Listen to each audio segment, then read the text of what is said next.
Hi, I'm Rob Tressler. I'm the Chief Scientific Officer for Excellos. So the Excellos 360 platform is one wherein we take an all-encompassing look at the cells themselves and their properties.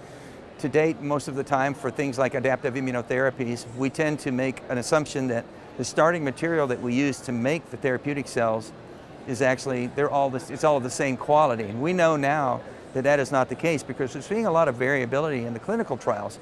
Part of that is due to the inherent nature of the cancer and the patient itself. But another part of it now we're discovering is due to the variability of the products that we're infusing into the patients in terms of what percentage of the cells are actually effector cells doing the job they're supposed to do. When we realize that that's a problem for the patient, and also in terms of approvals that it leads to higher costs of goods and higher safety risks and more variability in the actual clinical outcomes, we decided to look into that, and we found out that characterizing the cells up front that you're going to use as starting material is critical to assure a good final product. It's not the only assurance, but it's a key start that you really need to do, i.e. the term we've used is measure twice and cut once. So take a little extra time to assure that the T cells or the immune cells, whatever they be, T cell or NK cells, have the right metabolic and effector function fitness to do the job when you engineer and expand them to treat the patient.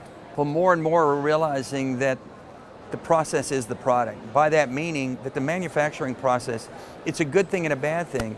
We put the cells through so many manipulations and treatments and changes in the process of generating a therapeutic cell that we may be altering the basic cell properties you need to kill the cancer.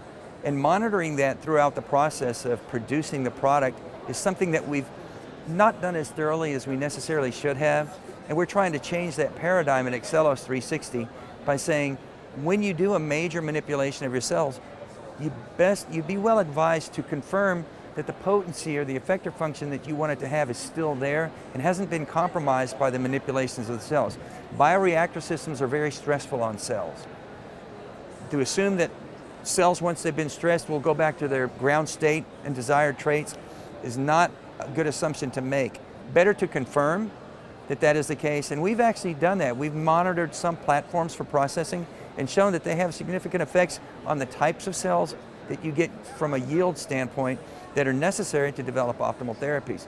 So not only the starting material, but the in-process development is a big gap for us right now because we're in a hurry to get to the clinic because the patients are dying. But if you shortcut too many things and compromise the efficacy of the product, you do a disservice to the patient. Better to take a little more time to assure a more durable and robust clinical benefit for the patient than to do a rush job to get to the clinic to meet some milestone that was arbitrarily set. For allogeneic, it's fairly straightforward. There you're going to have a pool of donors. You can characterize them up front, and you can pick the more robust donors that have the desired phenotype, either in terms of a preferred type of cell and different donors will have different types of cells to varying degrees. So if you're developing a CAR T therapy and you want alpha, beta, CD8 cells, we can screen for that up front, and we can identify a group of donors that have a high yield for that and choose them as part of the starting material collection process. So from an allogeneic standpoint, cost of goods, it goes down a lot because autologous is certainly good and it works well. It's led to cures. But the logistics of timing when you get the samples from the patient, process them and get them back to the patient can be quite challenging and very, very expensive. As we know, the expense is huge.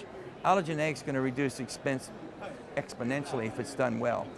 But on the allogeneic front, characterization of those cells as you manipulate them is also something you need to do because you have many options as to how you gene edit or how you expand your cells, the different bioreactor configurations, the different media configurations you use. They may not have any effect and you may maintain the cells in the desired phenotype that you want, or they may damage things or switch things on or off that you didn't want to be switched on or off. So testing that using our system, Excellos 360 system, to confirm that you're maintaining what I call functional fidelity throughout the process is critical to assuring a good final product.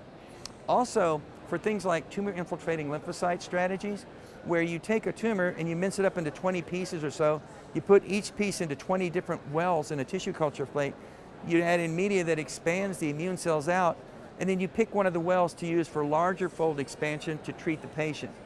Well, what are the criteria you're using to pick that magic well? The tumor itself is heterogeneous. The immune cell repertoire within the tumor domains are also heterogeneous. We typically oftentimes pick cells that grow fast. It may not be the best choice. You want cells that will grow and proliferate, they all do, but using criteria like potency and efficacy potential and metabolic fitness that we do with our 360 analysis can certainly assure that you're picking a more robust cell population to start your TIL expansion to treat the patient with. We're looking for partnerships with the biopharmaceutical space to help them ultimately get a better product to the patient. That's a big driver for us. There are additional characterization modules that the research team is looking at related to memory potential, because you want the cells to stick around for a while in order to have the greatest efficacy against the cancer. And also tumor-resistant mechanisms like PD-1, CTLA-4, and microenvironmental suppressors. And what might we do to identify tumors, therapeutic immune cells that are more resistant or that can be selected and have that sensitivity engineered out of them. So we can do that as well with our paradigms that we've set in place. Partnering with biopharma on that base, because we have a large donor base to offer to the partners. And telling and characterizing the donors as carefully as we do is really an advantage, we think, for companies that want to get into the clinic with an effective product. The more effective, the more homogeneous the product is, the more you're powering your trial for a good response. By doing that, and by having a more active and pure product, you're also reducing the risk of safety. You're reducing the dose that you have to give because it's more potent per cell unit.